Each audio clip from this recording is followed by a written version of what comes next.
നമ്മൾ ഉള്ളിലുള്ള പരമാത്മാവിനെ ബോധചക്ഷുസുകളെ കൊണ്ട്, ഒരു ജ്ഞാന ചക്ഷുസുകളെ കൊണ്ട് കണ്ട് ഈ നാരായണീയം പാരായണം ചെയ്തു കഴിഞ്ഞാൽ ആ അനുഭവം ഒരാൾക്കും പറഞ്ഞറിയിപ്പിക്കാൻ പറ്റില്ല. അവർക്ക് ദുഃഖമില്ലാത്ത ആനന്ദം എന്നാ പറഞ്ഞിരിക്കുന്നത്.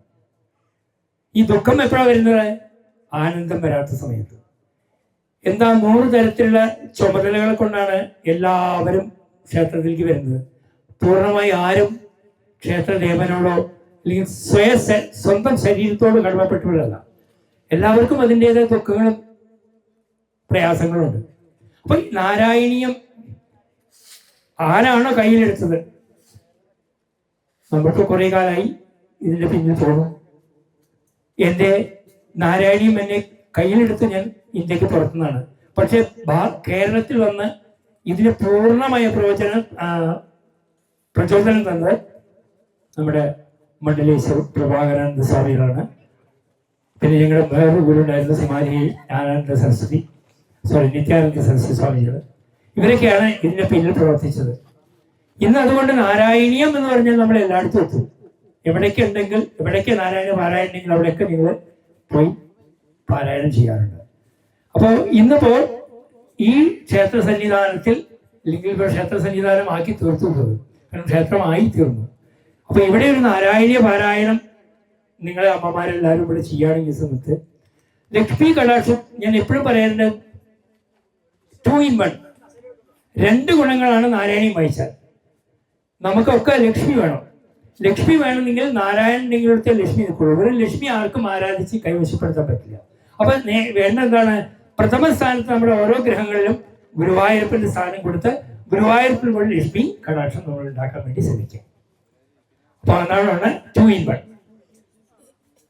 ഗുരുവായൂരപ്പന്റെ നാരായണീയത്തിൽ കൂടെ ലക്ഷ്മി കടാക്ഷം നമുക്ക് എല്ലാവർക്കും കിട്ടുന്നതിന് 100% ഉറപ്പാണ്. അമ്പാടി നാരായണ യോഗമനസ്സിന്റെ സ്ഥാപകം തന്നെയാണ് പ്രഭാകരൻ സ്വാമി. വർഷങ്ങളായി.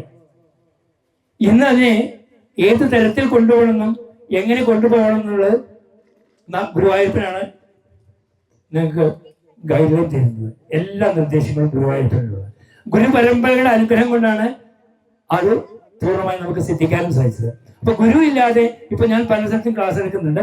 അവിടെയൊക്കെ പോകുമ്പോൾ നാരായണീയം വായിക്കും. പക്ഷെ എന്താണ് അതിനുള്ളിലുള്ള സത്ത് എന്തെന്ന് അവർക്ക് ആർക്കും അറിയില്ല. ആ ഗുരുവായൂരപ്പൻ ഞങ്ങൾക്ക് വേണ്ടപ്പെട്ടാണ്, കൃഷ്ണനും ഞങ്ങൾക്ക് വേണ്ടപ്പെടാം. പക്ഷേ അതിനുള്ളിലുള്ള സത്തുണ്ട്, ഒരു തേനുണ്ട്, ഒരു മധുരമുണ്ട്, ഒരു മാധുര്യമുണ്ട്. അതാർക്കും എടുക്കാൻ പറ്റില്ല. കാരണം വെച്ചാൽ അതിനെക്കുറിച്ച് വിവരണം വേണം, വിശകലനം ചെയ്യണം. വളരെ സൂക്ഷ്മമായി പോയാലാണ് നമുക്കതിലുള്ള തത്വത്തെ ഗ്രഹിക്കാൻ പറ്റുള്ളൂ. ബ്രഹ്മാവ് എങ്ങനെയാണ്? ശബ്ദം കേട്ടു, മഹാപ്രളയത്തില് ശബ്ദം മാത്രം കേട്ടു, ഒരു പുരുഷന് ശബ്ദം മനസ്സിലായി. എവിടുന്ന ശബ്ദം കേട്ടത് മനസ്സിലായില്ല. അപ്പോ അദ്ദേഹം ഇരിക്കുന്ന താമരയുടെ കണ്ടില്ല, ഉള്ളിൽ കൂടെ ഇറങ്ങി നോക്കി, പോയപ്പോഴും കണ്ടില്ല. എവിടെയാണ് ഈ ആത്മാവ് എവിടെ ഇരിക്കുന്നത് കാണാൻ പറ്റില്ല ബ്രഹ്മാവിന് പോലും. പിന്നെ നമ്മൾ തന്നെ കിട്ടും. അപ്പൊ അതുകൊണ്ട് നിരന്തരമായ ഉപാസന, നിരന്തരമായ നാരായണ പാരായണം, ഇതാണ് ഒരൊറ്റ മാർഗമുള്ളൂ ഈ കലികാലത്ത് എല്ലാത്തിനും ഗുണം ചെയ്യുന്ന ഒരു വസ്തുത. അപ്പോൾ പറയും ചോദിക്കും, നിങ്ങളിപ്പോ നാരായണീയം അതുകൊണ്ടാണ് നിങ്ങൾ നാരായണീയം, ഭാഗവതല്ലേ?